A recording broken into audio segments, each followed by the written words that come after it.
or good afternoon or good morning, depending on when you're picking up this podcast. And welcome to Glasgow Rangers Nation, the podcast live. Now, tonight I am very fortunate to be joined by a face many of you will recognise from the Rangers View. Derek, good to have you on. How are you doing today? Yeah, I'm good, Owen. Thanks for inviting me on to your podcast. It's good to come back on and talk all things Rangers. There's still plenty to talk about, of course, despite the season it's finished, of course, a few weeks now. But still plenty to discuss when it all comes to Glasgow Rangers. So looking forward to a chat here. Absolutely, yeah. It's a real 24/7, 365 day business these days, isn't it? There's no I think I remember in the past there have been like little lulls in the off season and quiet periods. Just none of that now. Is it 24/7? Yeah, wouldn't have it any other way. Come rain or shine, it's great to talk about the great club that is Rangers. Absolutely. We wouldn't have it any other way. We'd get bored without it, wouldn't we? So what else would we talk about? We'd have to do the housework and talk to the wife. The wife would be happy, right enough. I don't know about that. A few people joining us in the podcast, in the live chat tonight. Nicholas Moore, one of our mods, says good evening, everyone. John Lammy as well, saying good evening, troops. Callum C. As well as obviously RFC 56. A few people, obviously a lot of them are members. Thank you to everyone obviously who has become a member of the channel. Well, Derek, obviously everyone knows you from Rangers Review. Great show, our first thing on the morning. Great to pick up the Rangers Review, the morning briefing. But how did you get into actually reporting on Rangers, Derek? How did it all begin for you? God, I'm going back a number of years now, but of course, everyone dreams of being a footballer and playing for Rangers when you're a young kid. I'm sure you were no different, Owen. When you realise that will never materialise, and I was hoping to just keep in the game as much as I could, and that was reporting on football. So went to university, did journalism, graduated, worked for a number of radio stations back home in Scotland, did TV work as well, and then came down south, worked for various radio stations. Initially down in Leeds I was for a bit, and then I moved over and worked for a radio station in Wigan, as well as the likes of Talk Sport and various others, covering games down south. And then the job working for the Rangers Review came about a couple of years now. I think we've just passed our 2-year anniversary. Just get asked if I wanted to be part of this new project, and obviously said yeah. Sounded like it right up my street, and it's just grown from strength to strength since then. It's been absolutely fantastic. The support we've got for the show has been terrific. And like I say, myself, Joshua and Johnny, we've got Ewan on board now as well. So a great team there covering the club. Of course, we've got the website with we like to cover Rangers in intricate detail, lots of tactical analysis on there with lots of scouting reports, and just try and cover Rangers in a way that you don't necessarily see elsewhere. So I think we're managing to do that. And of course, we've got the YouTube show in the morning, which is great fun to be a part of. And it just blows my mind, people that tune in all over the globe to tune in and hear about Rangers. So it's been fantastic. So that's basically how I got into it. Absolutely, yeah. It's a worldwide thing, isn't it? I know, watching Rangers View on the morning, and obviously when I'm not at work, and you see the people come up from New Zealand and America and Australia. It just shows what a global club Rangers really are, doesn't it? Yeah, I mean, and guys getting up at 4 a.m. and all this sort of stuff, which just blows my mind when you hear folk commenting and saying it's they look forward to it every day, and they are getting up at ridiculous times of the day to watch or listen to the show. So, it really is humbling stuff, and it's great fun to do. Today it was great. We had Stephen Purden on it as well, which was fantastic. So it's good getting different voices on the show now as well. So, it's fantastic. Absolutely. Now, obviously, Derek, from obviously watching Rangers Review and obviously a lot of all the media stuff you do, you've managed to speak to a few players in your time. Who's been your favourite player to speak to, and why? Why that player in particular?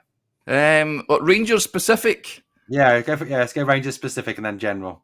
Yeah, it's a difficult one to answer, I've got to say. I liked speaking to Giovanni. I've got to say, I know his press conferences, some supporters found them a bit dour, and He was very media trained. He was media savvy. Didn't really give much away, but I enjoyed speaking to him about football and off camera as well. He was a very likeable chap. You could talk in great detail about the game.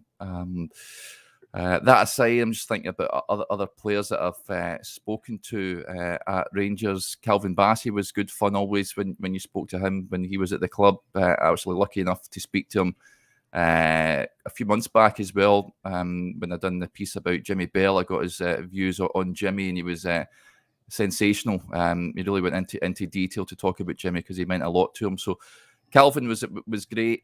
Everyone loves fashion, of course. They get frustrated. I'm not alone on the park when he misses sitters and what have you, but he's one of those that you can't help but love. And speaking to him in press conferences and what have you, he's another one that really you can't help but smile when you speak to the guy. He just loves life.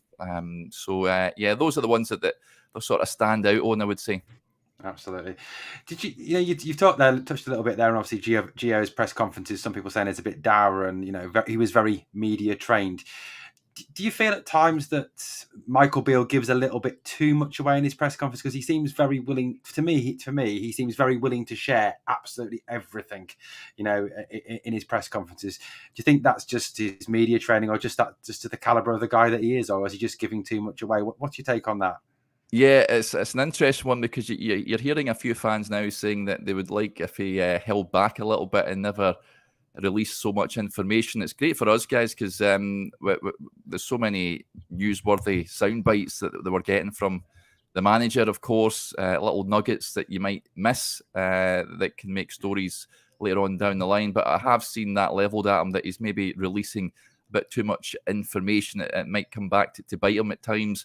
I'm sure. I mean, he's a relative novice in terms of his managerial career, isn't he? He's just had his first year as the main man, so I'm sure as the years go on, then he will become more attuned to the media game, if you like. But for me, he loves it. I think he relishes speaking to the media and giving them little bits of information as well. I think it's something that he really enjoys at that part of the game. But I would be interested to see next season if he reins it in a little bit. I think he will, personally. But he's still good value, isn't he? He's still great to talk to. He's just a football guy. He loves talking about the game, loves talking about Rangers, and we love speaking to him as well. So, that's one that will be interesting to keep an eye on, but there's no doubt about it. I mean, his press conferences now, I touched on Giovanni van Bronckhorst. You're lucky if you got at least 10 minutes with Giovanni, but with Michael, you're pushing on 20 minutes each time you're speaking to him. So it just shows you does like to talk, the Rangers manager, that's for sure. Absolutely, yeah. You get a lot of good takes out of him, and a lot of stories and a lot of newsworthy content, don't you? It gives you plenty to report on and plenty to obviously bring to the Rangers fans. Bit of a funny comment here in the live chat by John. He says, Gio was a good listen when I wanted to go to sleep. Yeah, a few fans weren't too enamoured with his press conferences, were they? But he was the sort of other end of the scale, wasn't he, compared to Michael Beale? And I've seen a few fans, I think Steven Gerrard was probably in the middle between the two of them. He knew when to say the right amount of information during a press conference, didn't he? When he wanted something said, he said it. But he also was media savvy also. But they're both ends of the scale, Giovanni and Michael Beale. Absolutely. Now, obviously, it's been a manic summer already, hasn't it? A very busy summer. And it's great, I think, personally, to see Rangers getting their business done so very early in the transfer window. What do you make of the signings so far, Derek? The ones that are officially over the line, the Sterlings, Butlins, Dowells of this world. It's interesting, isn't it? Dujon Sterling, I'm excited about. Is that your dog coming in? Dog coming in, yeah. He just comes flying in when he fancies. Yeah, superb. Dujon Sterling is one I'm excited about. He comes highly rated. Of course, Michael Beale's worked with him before at Chelsea. Same applies, of course, to the lad Jonathan Panzo. Of course, Rangers have been linked with as well. So you can see why he's looking to bring him in. Sterling, I'm really excited about his versatility. He sounds like an out-and-out defender. It'll be interesting to see where he plays.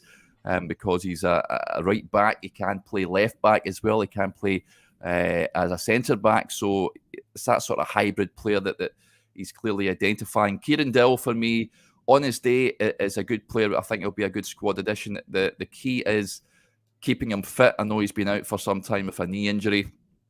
I watched him, I covered him when he was playing for Wigan, and there was a game that sticks out when they demolished Hull City 8-0, and he scored a hat-trick, and he was superb that night. If Rangers can get that, Kieran Dill, then they've won a watch. However, it remains to be seen if they can keep him fit and clear of injury. The other one, Jack Butland, I think it was on the cards for a number of months, wasn't it, that he was going to be coming in? I think he's another one. I've seen him a lot when I covered Stoke back in the day, and when he was coming through, he was really highly rated. He was getting linked. I know he was at Man United on loan, but he was linked with a mega money move to Man United at the time. He was in the England squads, and then he got injured whilst away with England. He came back, wasn't the same player, and he had a few howlers, it's fair to say. Mark Hughes' team, they were a real joy to watch at times, and then they just went off a cliff. He gets sacked, they get Paul Lambert in, and they nosedive down into the Championship, and they've never really recovered. So if they can get the Jack Butland that it was emerging at Stoke initially, then again they've got a great player in their hands. Remember, Rangers will be paying hefty chunk in cash in terms of wages for him, so he'll be coming up here expecting to play, and I hope that he delivers. That being said, I'd like to see Robbie McCrory get given a fair crack at the whip as well. I think he deserves it after his performances at the tail end of last season, so it will be intriguing to see who gets a nod. You'd imagine it will be Butland, but I'm sure McCrory will get his fair share of games next season. That aside, the other one, of course, that's getting brought in, should be announced, I think, in the next day or two, is the one that's causing a bit of a debate on social media, is Sam Lammers. I don't know too much about him, I've got to say. I know the comment coming in there. I spoke to a Frankfurt podcaster, which you can find on the Rangers Review channel yesterday. He says he's got all the talent in the world, but he just lacked confidence when he was at Frankfurt. And I think that escalated when he went back to Italy, played for, of course, Empoli and Sampdoria. If Rangers can get him in the right mindset, then I think he can be an asset. But it's a big outlay, isn't it? £3.5 million I've seen quoted for him. So if you're spending that amount of money, he has to come in and start delivering goals immediately. Absolutely, yeah. I mean, to me, I think we've got to, number one, we've got to put our trust in Bailey. The guy has got that record so far of the players he has brought in terms of Todd Cantwell, Nicholas Raskin. He's done a very good job with.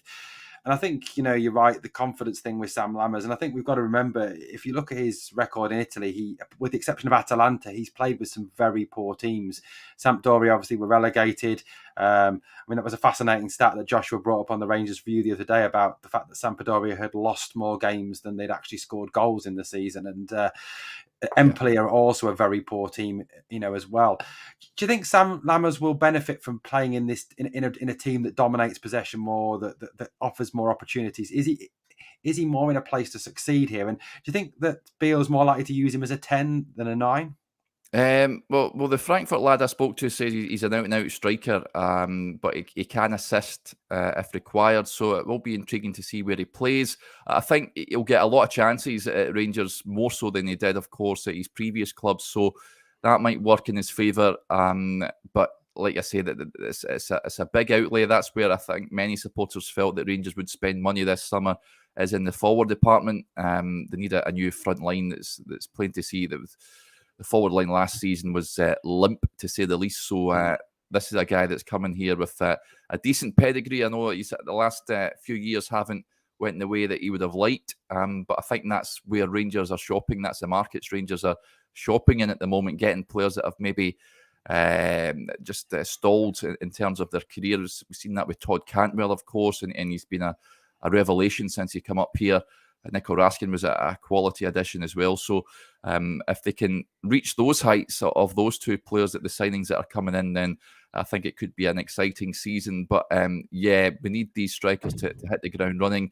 I can understand the fans' grievances and frustrations when they look at his goal return, and that's fair. But at Rangers, he won't have played for a club such as this. I know he's played for PSV Eindhoven back in Holland, and that's what earned him his move to Atalanta, wasn't it? So, listen, I think the jury will be out on him. He will have to hit the ground running. We know the Rangers fan base are a demanding bunch. So I just hope that he can get his head in the right space and he can just take on board the support from the Rangers fan base. Surely it will encourage you and motivate you heading out there at Ibrox to perform for that fan base. So hopefully he can do so. Absolutely, yeah. I mean, I think you're right. You know, the stats thing is one thing, but I think you're right in terms of the fact you're saying this is where we're shopping now. You know, Sam Lammers, I forget when it was now, was what, £9 million when he was transferred to Atalanta. We would never have been able to afford that. I think sometimes we've got to have realistic expectations, you know, of how much money we've got as a club, the types of players we can now buy. You know, the days of us going back to the Graham Souness days of being able to pretty much buy who we wanted and bring in players like Gascoigne and Loud. They're gone now. There just isn't the money, is there, Derek, anymore to bring in those players?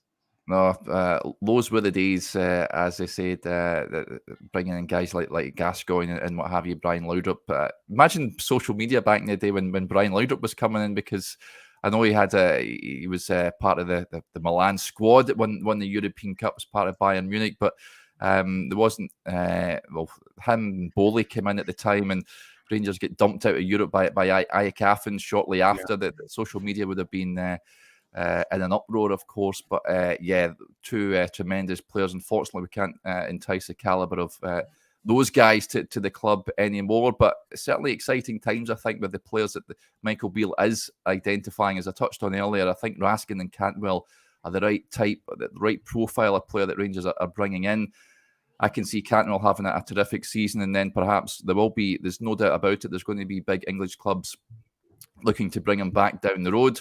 But that should be the model, I think. Bring them in for relatively small fees and sell them on for big money. I think the player trading model is stalled a little bit. I know we got big money for Bassey last summer. Joe Rebo went away, of course, as well. But you're looking at who's the next one coming through. There wasn't anyone in January. It's good to see that the manager brought in those two players in January. Those are players that Rangers will make a profit on. You're looking at like Kamara and all that as well, that look to be heading for pastures new. If you can bring a bit of money in, bit of cash in, then we can get that player trading model going again. Absolutely. Now, obviously, one of the other players that's been obviously linked has been Cyril Dessers from Cremonese. What's your opinion of Dessers? Do you think he's someone who can come in and do a decent job for the club? I mean, I think he looks a strong player. He looks a player that won't be messed around up front. He looks to be very technical. To me, he looks like someone who I think could thrive in Rangers and in Scottish football. I mean, what's your take on the whole Dessers situation, Derek? Yeah, he is an out-and-out striker, so he would be a proper number 9 by all accounts. Spoke to Feyenoord podcaster, of course, they had him on loan for a season, and it was funny. He was saying when he was got linked, he signed on deadline day in Holland, and he was on a transfer deadline show, and he says he's going to be rubbish for Feyenoord because he never had the best of seasons prior to that, and then they got Dessers on the line.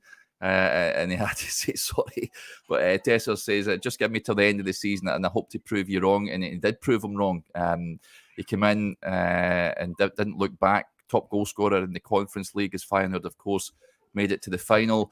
It was a bizarre one why they had a right to buy on him, and they never took up that option. Genk, where he was at, I think it was Genk, if I'm not mistaken. Genk, he was a Genk, yeah. Yeah. I think it was at a £3 million right to buy, but they upped it to €3 million.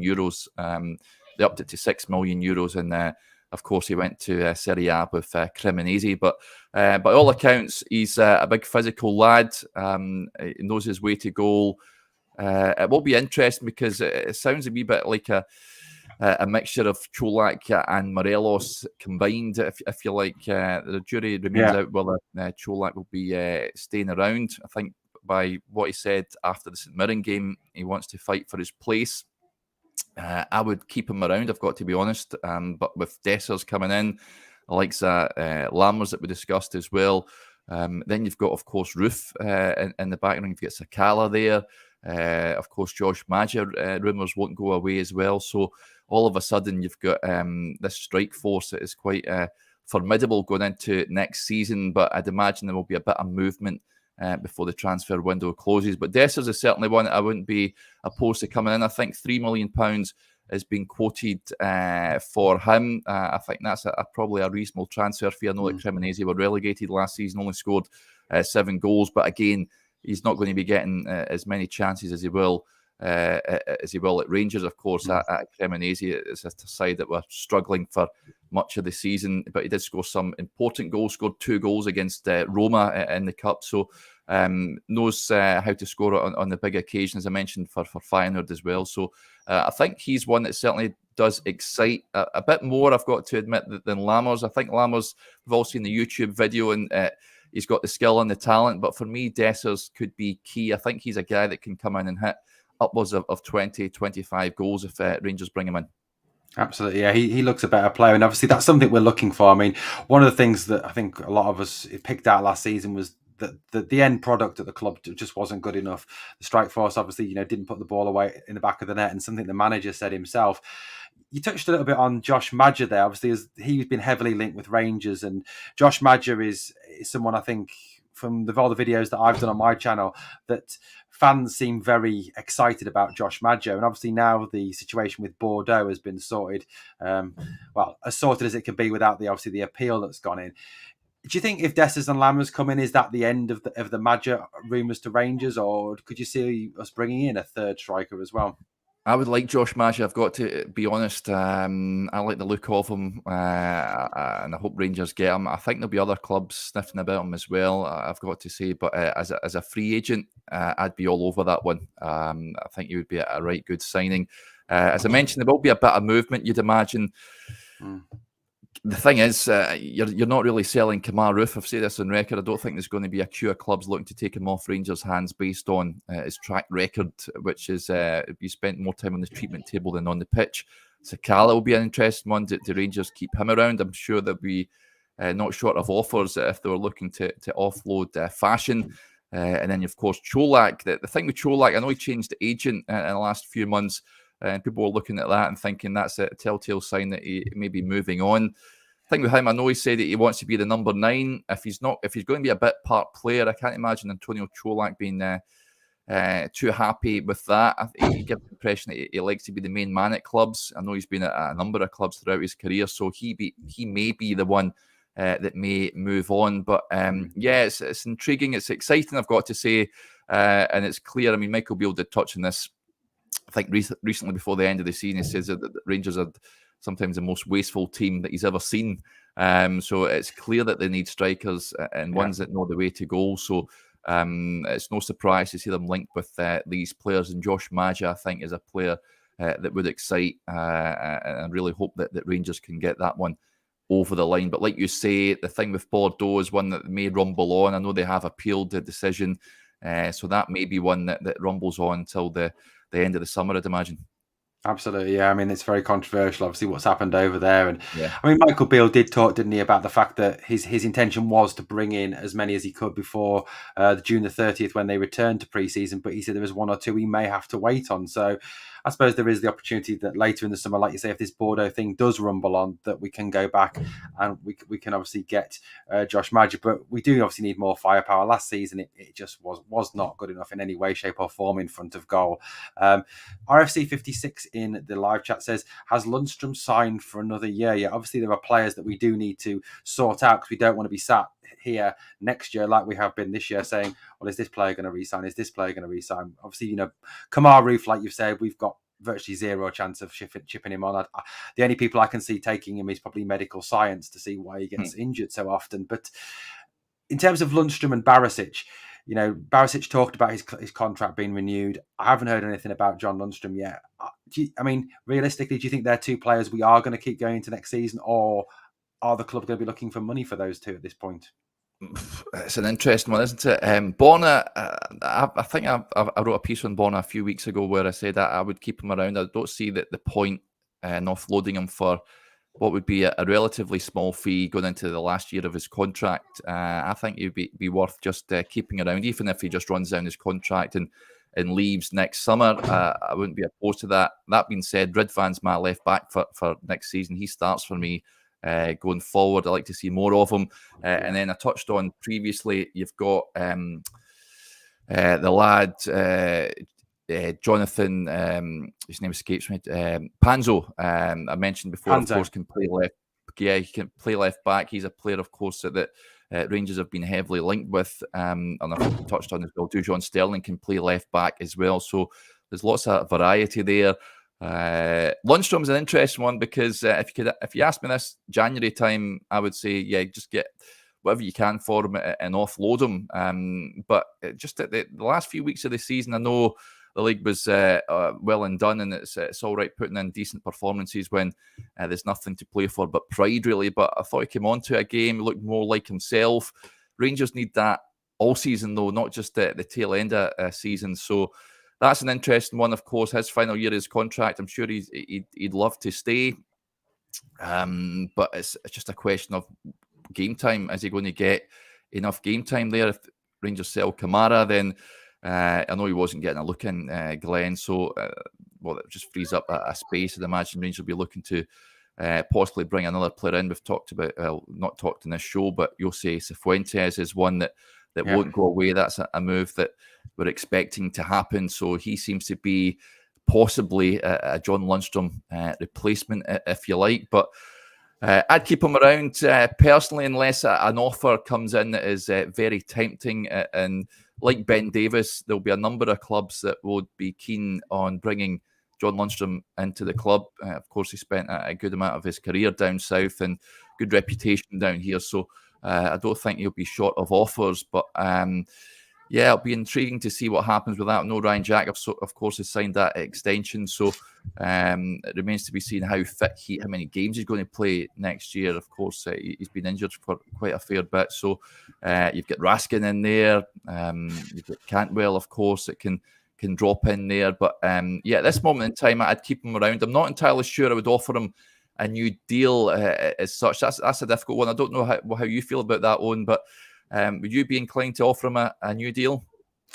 I wouldn't at the moment. I'd give it the start of the season, wait until perhaps January time, and then take it from there. I mean, I'm someone who in the past this season has slaughtered John Lundstrom for his performances, perhaps unfairly at times, because he has been carrying an injury. But I agree with you. You know, towards the end of the season, he did improve for me. He looked better. I think he certainly looks better when he isn't asked to do the Ryan Jack role, when he's not asked to drop back into that defensive midfield position, because he too often for me drops into the back two and to make that back three. Whether that's something he's instructed to do, I don't know. But when Jack's there, he certainly seems to have a lot more confidence at passing the ball forward, moving forward with the ball, been more offensively minded. When Jack's not there, he does seem to retreat back into his shell and pass the ball backwards and sideways, which gets him all the criticism from the fans. But I think, people have talked about him having an injury this year, and I think that's probably held him back a little bit as well. I think it was his ankle, wasn't it, that was holding him back for long portions of this season. I think he's played hurt at times. So I would give it sort of the start of the season, and then look, if we get to January and he hasn't maintained that form from the end of last season, then we could possibly ship him on in January, so we don't lose out on any money for him. But if he is proving to be a vital squad player, because as much as I think fans would love to see a mass change of players, it just isn't possible at the moment because we haven't got the finances for that. Plus also to bed in 15, 16, 17, 18 new players is just impossible if you're going to have a coherent squad going into the new season. So for me, I think we give it a review at that sort of January time, and if he's performing, then we offer him a new deal, perhaps 2 years, and then obviously that gives us the option to then sell him in the summer or sell him, the following January. But at least we'll get some money for him as well. So, that's got that for me has got to be one of the considerations we take in, because we don't want players walking for nothing. Because obviously, as you know, Derek, we will have lost a lot of money through Kent and Morelos going out the door, haven't we? Yeah, absolutely. And they can't afford that happening too many times. I know that just going back to Bon, I know that he did say recently, didn't he, that he's in negotiations with the club about his contract. So it remains to be seen what's going to happen with that, whether that would be an extension for him. But certainly touched on Kent and Morelos. I know that Liverpool fans not too happy that they're not getting that 20% sell-on fee, because, of course, he's joined Fenerbahce on a free. Yeah. So they miss out on that. But yeah, two assets that they've allowed to walk out the door for nothing. So we've seen it last season, of course, with Connor Golson. I think it surprised everyone when he signed that extension. And it's crucial that Rangers don't, like I talked about the player trading model, it's crucial that they don't allow those assets to run down their contracts and head out the door. Absolutely, 100%. Paul McGarrigan on the live chat says, to be honest, on Roof, if that hip problem was what kept him out and it's now been fixed, and I do think he can do something for us.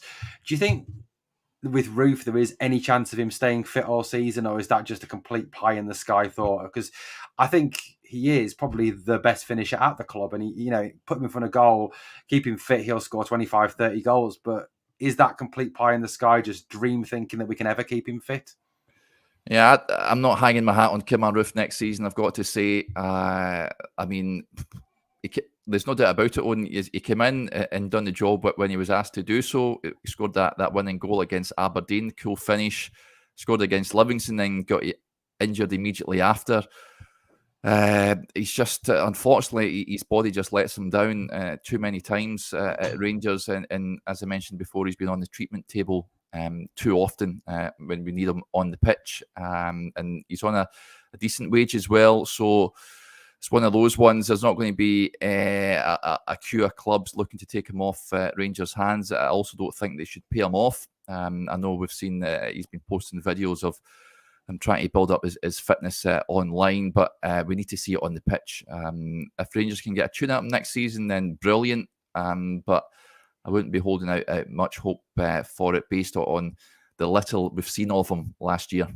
Absolutely, yeah, and I know that's something that's kind of dogged his whole career, hasn't it? In terms of that injury bug that he suffered from.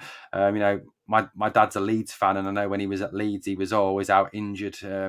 Missing key games. Yes, he was I spoke to him a few times. I covered Leeds a fair bit. I spoke to him a few times at Leeds back in the day, and he was brilliant. He scored a beauty against Aston Villa header. The Leeds fans loved him, but again, like you say, it's just that problem. He was often out injured at times when Leeds really needed him on the pitch. He's a player like many at Rangers, Owen. I think if they never had those injury issues, he'd be playing in the top flight of England. Absolutely. I think. But that's why there's a reason why he's came to Rangers, and unfortunately, he's brought his injury problems with him. Absolutely. I mean, obviously, it's being at the moment a massive summer of change for Rangers. Obviously, the transfers obviously still going through. Hopefully, as well, we'll get to see some of the young players. One of the names that's come up repeatedly in the live chat with Derek has been Bailey Rice. Is he someone who has impressed you this season in his efforts for the B team and the under-21s? And do you think he's a player we'll see at all next year, or do you think with all the new signings, he's someone who's going to have to bide his time to get first team action? Yeah, he's a talented boy, and Michael Beale obviously not afraid to play him in the first team. Of course, made his debut straight off the back captaining Scotland over in Spain. Of course, he flew back and then came on as a sub at the Tony Macaroni. So good to see him getting a flavour of first team football this season. I think he's got a bright future ahead of him. I think it will be intriguing to see what the manager does with him next season. I would like to see him, if he's not going to feature for the first team, and I'm talking maybe 10 first team appearances off the bench, cameos if you like, then perhaps a loan move might do him the world of good. I think he's too good for the B team down at the Lowland League or the Conference League, whatever's going to materialise. So I'd like to see him.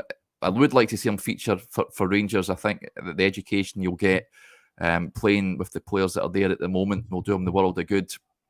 I think he's a real special talent. I think he's going to go right to the top. But on his development, it'll be interesting to see what happens if he was to go out on loan. I would like to see, and I put Leon King in this bracket as well. If he is going out on loan, I would like to see him go on loan down south. I think the level of growth is bigger if he's to leave, if he's to move away from home, go away to a competitive league like League 2 or League 1 down south. I think that'll do him the world of good in terms of his development. But yeah, certainly a fine young player, and he's impressed the cameos that he's had last season.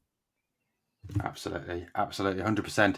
Now, obviously, the change has gone right up through the club, hasn't it, Derek? And someone who's really impressed me, over the last few months in terms of his vision, the way he talks, his insight into the football business as such, is James Bisgrove. I mean, he just seems such an impressive young man. And we were talking to myself and Victoria. We're talking to Colin Stewart, head of the Rangers Youth Development Company, the other day, and he was talking about how forward-thinking and supportive James Bisgrove is. What have been your impressions of James and what he's done so far for the club?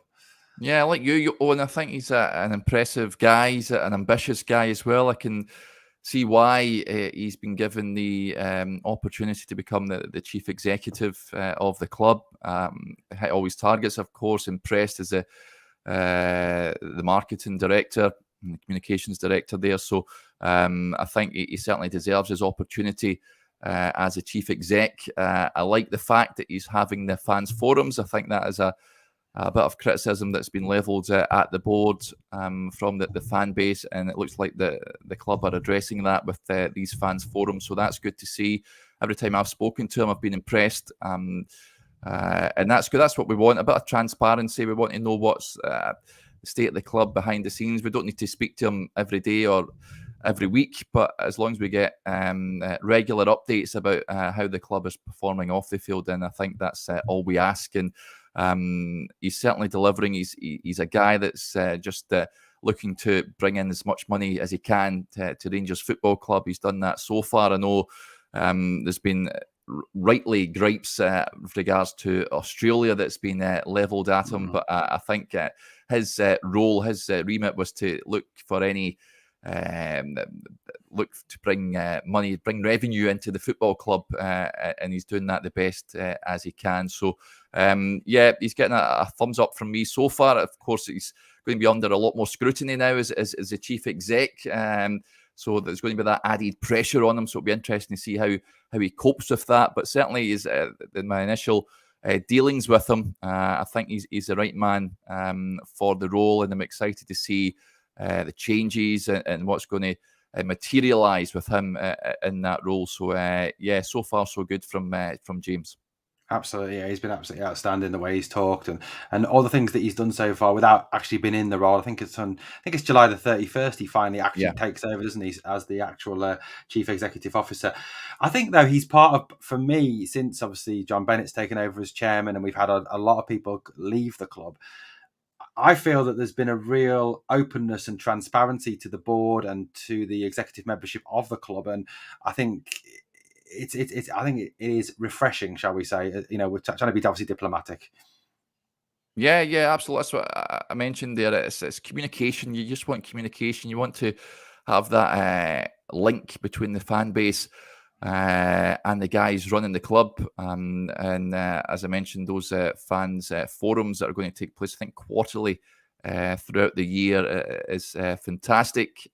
So as long as he can keep that up, then I don't think there'll be too many gripes. But I think it's an exciting time. Of course, we've seen a lot of departures behind the scenes in a short space of time. Of course, we get a new chairman in John Bennett, like you say, Owen. So the direction of the club will be you just wonder where it's going to go. But there is a lot of optimism around the place at the moment, a lot of excitement. Of course, we're looking for another director of football as well. That'll be an interesting one to see who will come in for that. I know Michael Beale says he's happy doing the job himself, but I think just purely from an admin point of view, it would be ideal having someone in there just to assist, especially with such a big summer of change as this summer is. A lot of players coming in, and there will be a number of players heading out the door as well. So I think it would be a positive thing to have someone in there this summer to oversee that. Who that will be, I'm not entirely sure. I know that a number of names have been mooted for that role, but who gets it, who knows? But I think plenty of optimism from me, especially for next season. And I think there's a changing of the guard. Of course, we've got an experienced manager, but a manager, I think, an ambitious one. I'm excited to see him with his forming his own squad. I think he got the best he could out of that squad last season. Of course, he brought in the two players, as we mentioned earlier on. He's now got the opportunity to shape the squad in his image. There will be a lot more pressure on him, of course, heading into next season. I think that's fair. But I think that there's quite rightly a lot of optimism around about what next season can bring.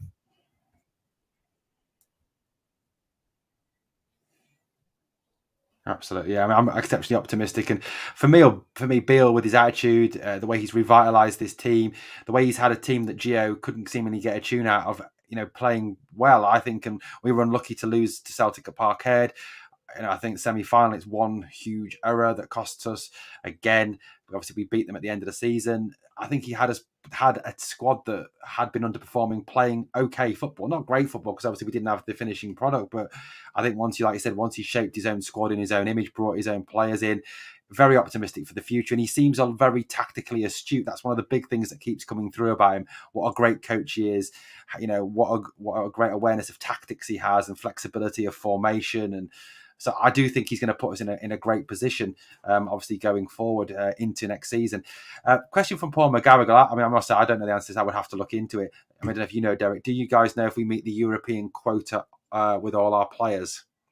I'd need to check that one, to be honest with you. I think it's there or thereabouts. I'm not entirely sure. Of course, we'll know nearer the time when they need to submit the European squads. The Champions League qualifiers will be coming around the corner before we know it. So that's an interesting one. I know there's a lot of debate on our show about Scottish players, homegrown players that you would identify to bring into to meet that quota, players that could contribute. I know there's been a number of names thrown about as potential signings that Rangers should be looking at, but off the top of my head, I'm not entirely sure. But that's where you're looking at the likes, of course, Robbie McCrory. John McLaughlin was one. I know that many people say that McLaughlin's homegrown because he's a Scotland international, but that's not the case. Of course, he came up through England, so he doesn't count, and he's one that I'd imagine will be moving on in the summer. Just going off at a tangent there, I think the goalkeeper situation, of course, never really get a look in at the end of the season when Robbie was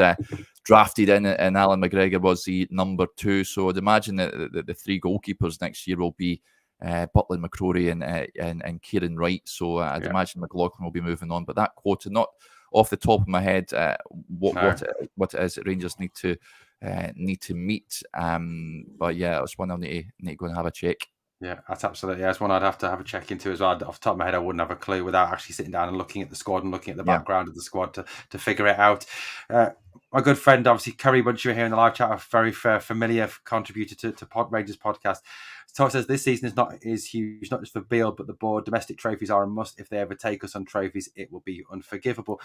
I think this is a difficult question, this one, but what would represent an acceptable season for Rangers next year? Is it treble or bust? Or because we know, let's face it, Derek, and I know there's a large group of fans who could be very impatient, I think the word is.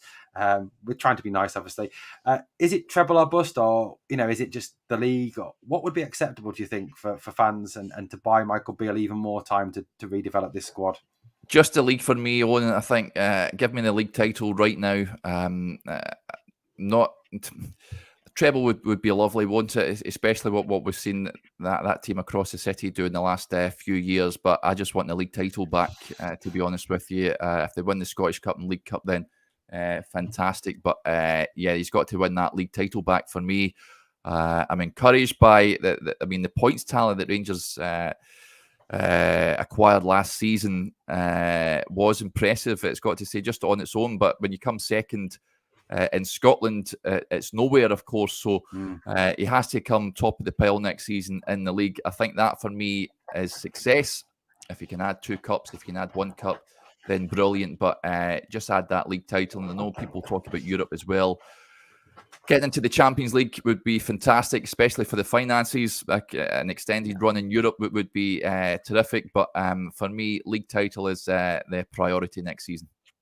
Yeah, absolutely. I think it seems from the live chat it is the league title being the absolute must for us. And I'd love to see a good run in the Champions League. I've heard some fans talk about the fact they'd rather drop straight out and go into the Europa League because of what happened, the nightmare of last season. But for me, I can't see that happening, because I just think Michael Beale as a manager is too tactically astute to allow that to happen. I think I can't see us ever been put in that position. I think there was times last year when we didn't make substitutions, when we didn't respond. Gio at times appeared a bit tactically naive for me in the Champions League, and I think that's what cost us at times. Yeah, absolutely. I'm really looking forward to next season. Very optimistic. 56 is a must, as many people are saying in the live chat out there. I'm going to start to pull this together. Obviously, with very the time, I'm sure Derek's got things to do this evening. I know I have. Derek, Rangers Review is a great watch. Love watching it on a morning. Great way to start the day. Like I said, when I'm not at work, unfortunately, they won't let me watch it whilst I'm driving. I don't know why. I think it's very unreasonable. I personally, but there we go. To tell the viewers, where can people find you? Where can they get more of your work? And I know you've just launched your membership scheme as well. Plug away, Derek. Plug away. Yeah. So you can find us. You can see a little ticker below that you've kindly put up there on. You can find us at rangersreview.co.uk. We've always get deals on there. I think it's 18-month for the entire year at the moment. As I mentioned, you'll find content on there that you won't find anywhere else. We go into the detail each and every Rangers game. Lots of tactical analysis on there. Lots of in-depth scouting reports as well. Big interviews, big feature pieces, opinion pieces on there. So it is worth your money, and we've got loads of thousands of. I think we're nearing 3,000 subscribers on there last time I checked. So it's absolutely terrific. And we're also on YouTube, as I mentioned earlier. We do a Q&A show in the morning, each weekday morning, where we just talk all things Rangers. And as you mentioned, we've launched a membership scheme whereby members now get extra content during the week. So they'll get between 3 and 5 videos during the week. As I mentioned earlier on, I've carried out a couple of interviews with guys that have watched some Rangers players that look to be heading to Ibrox, just to get a flavour of what we can expect when they pitch up. And there's also in-depth videos on there. So I know that Johnny and Joshua did one yesterday, I think it was, looking at Dessers and Lammers and where they will be playing in Michael Beale's first 11 next season. So it really is worth it. £2.99 a month for the YouTube membership scheme. Again, we've had loads signing up to that already, which is fantastic. And yeah, we just talk all things Rangers. It's a lot of fun, like your channel as well, on lots of interaction with supporters from far and wide. So it's what makes it really. So yeah, go and head over. You can see us, as I mentioned, on YouTube every weekday morning from 9:30. Absolutely, yeah. I can't echo everything Derek says. Great watch, great chair, great, well worth the subscription. So get over there and join the channel, and give Derek and the boys your support. Well, guys, thank you so much to everyone in the live chat tonight. It's been absolutely phenomenal having you all on board. Lots of good comments and questions. Try to get through as many as possible, but yeah, it's hard to keep up with that and do everything else. As I'm sure Derek. Tell me about it. It's really hard. But that I could do with a producer, but I can't afford one. Not on my salary. Anyway, Derek, thank you so much indeed for coming on, giving up your time and coming on to Glasgow Rangers Nation tonight. It's been an absolute pleasure speaking to you tonight. Wish you all the best. And right, guys, thank you ever so much. We will speak to you again very soon here on the channel. As we remember, we are the people.